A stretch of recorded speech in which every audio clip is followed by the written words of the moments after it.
Okay, so it's the much anticipated tire change, the 8530. Yes, the 8530, ladies and gentlemen. All right, so I've had good for 1 year on here, and they have been good for about a year and a half. They were shot when I got them. No real complaints there. But the major complaint that I have, because this tractor generally runs in hay fields, and if you have new tread on a tractor in a hay field, what's it do? It tears up the hay field.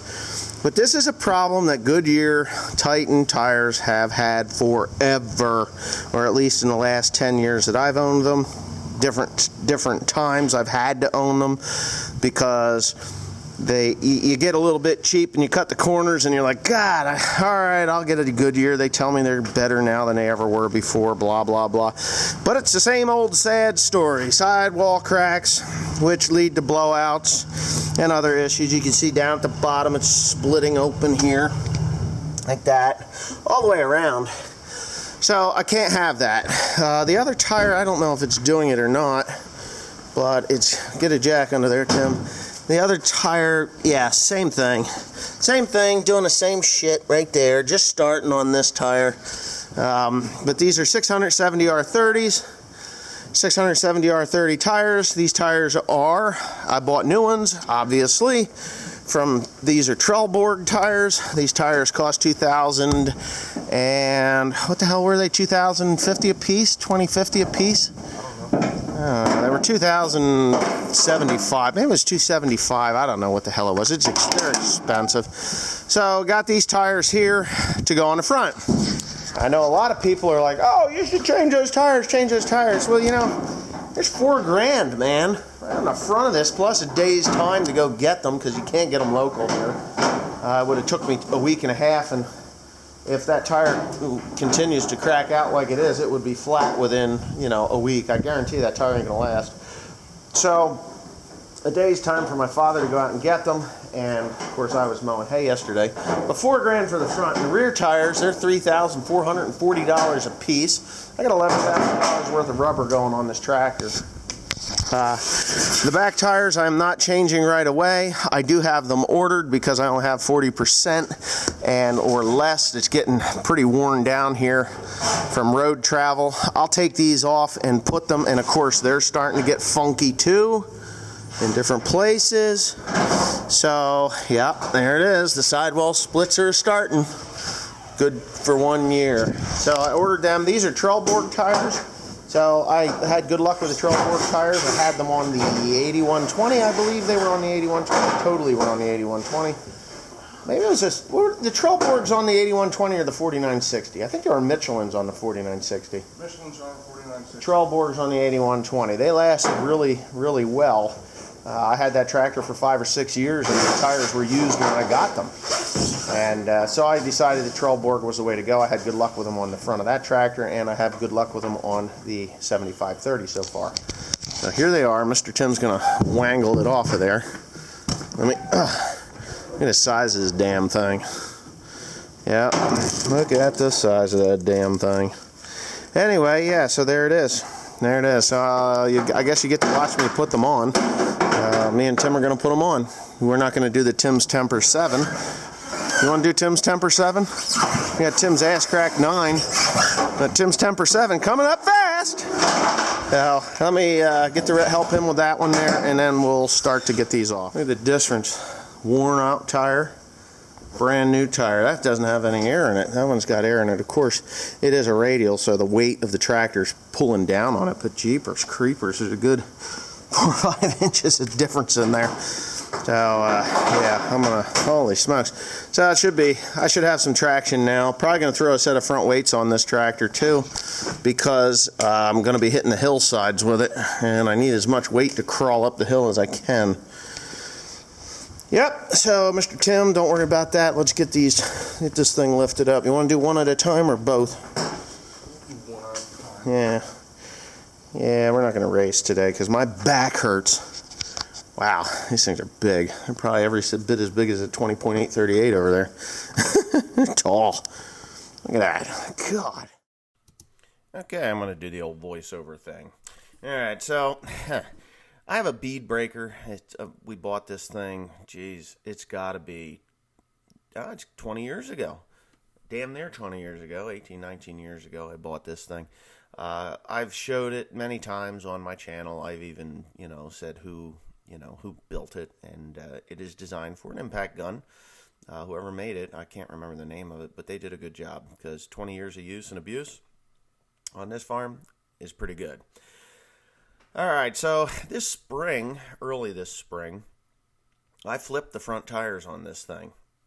Took them off the front of this thing, turned them around so that I wouldn't have this, so that they would wear evenly. I never expected them to crack out the way they did, because they showed no signs of cracking in the spring when I did that job. So, I just really wanted to get through the year with them, and I don't know. It just happens that I couldn't do it. They're going to let me down, and with the depleted year that we've had, I mean, I've been reduced from 6 months of making hay. I got to get it done in 3, and it's not happening. We're supposed to have a nor'easter come in today, or late tonight and into tomorrow, with the amounts of rain ranging somewhere between 1 and 3 inches of rain, which will really pretty much fuck me in the ass for quite some time, because the later it gets in the fall, the harder it is to get anything done. So those are the things that I have to deal with. And for someone who's got a sore back, and I mean a sore back, I'm being really foolish right here. I should just let these young men do the job, or at least Timothy do the job that, Joe just showed up, to do the job, because I'm not that way, though. And if you look at the tires, the difference right here in this video, how the new tire stands so much taller than the old one, and we had to actually raise it up a little bit to get that old tire off and get the other new tire on. Now, this job really didn't take too long. It probably 45 minutes. We did it in between a half an hour and 45 minutes, because I'm pretty experienced in how to do this.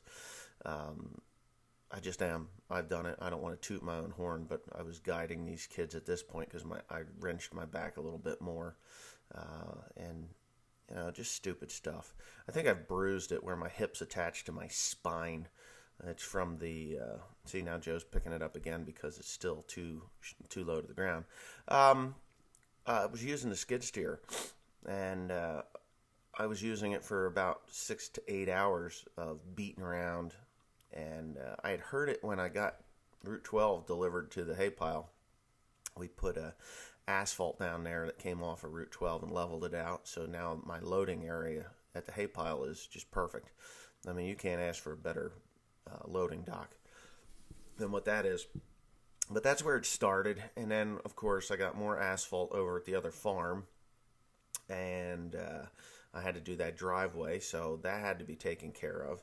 And of course we did. I got it done, and then I really hurt it. Then it was bruised even more, and then I had Timothy and Joe doing the job to finish it up for the second day that we had worked on it. And it was about a week later, and I was just starting to heal up. Starting to feel okay, and Tim was just not doing it. He wasn't cutting it. Let's put it that way. He wasn't doing the job that he should have been doing, and. See, they're back there muscling the goddamn thing on. What's the matter with me? Anyway, so I jumped in the skid steer and I ran it for about 3-4 hours. And now I'm paying the ultimate price. This fucking hurts. Excuse my language, but it does. It really hurts. So anyway, these tires, they are actually blemish tires. There is nothing wrong with the tire itself, but there's a blemish on the tire that was deemed not not suitable to charge the full price for, believe it or not. So these tires, if I would have bought a non-blemish tire, it would have been approximately, you can see the fire trick going on there. It would have been approximately, so I got it inflated. Just saw a little bit of fire there. But anyways, they're stamped DA, dysfunctional automobile tire is what I say. So, but anyways, on the inside of the tire, it wasn't on the outside, it was on the inside of the tire. There had been something in the rubber tube that they put on the inside when they form these form these tires, because what they do is they put like this huge inner tube on the inside of the tire when they're cooking them, and something had gotten in between the inner tube and the actual virgin rubber, and it created these little pock marks on the inside on both of them, and that's what they said it was. The structure of the tire is good, but anyways, there he goes. Okay, so anyways, if you saw the live stream, you'll see that this 8530 is running really well. Me and Tim are both bailing on this property. Dad and Joe just left. They're done. They're done raking. Probably just heading home. The next farm that I have to do is tomorrow over in New Brunswick. Yes, New Brunswick, New Jersey. Pain in the ass to get there, but that's where I'm going. Some old lady who had like 70 acres of ground. Guy called her up and told her that he would no longer be making hay on her property. When I got there, it was bird grass, and I do have a place for it to go. It's just not going to be to a composter, so I have to go do that. I mowed it, and now I have to bale it. What the hell is that? Oh, piece of stuff.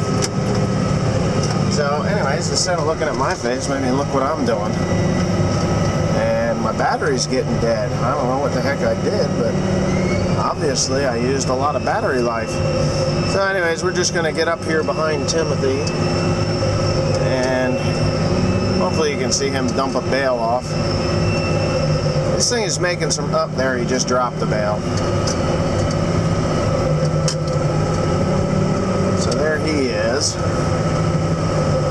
He had that thing plugged up so tight, it took me, him, and Joseph to get the thing unplugged.